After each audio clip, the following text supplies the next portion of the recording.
жалғыз әке мен анамнан айырылып отқан адаммын, және де бұл бір не жағдай менің тойымды да көрген жоқ. Не только немере сүю, искеу, менің тойымды да көрген жоқ. Мен үйдің үлкенімін.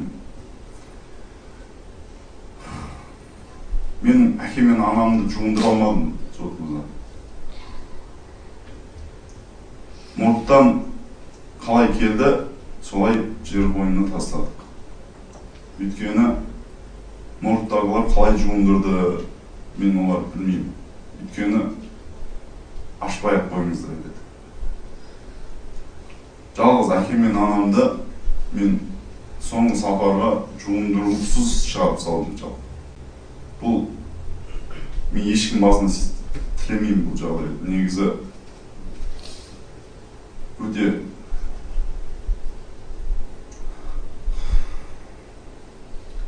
сондай жағдайларда себепші болған адамдардың жазасын алғанын сұраймын сіздерден. Басқа ештеңе сұрамаймын, Сот мырза.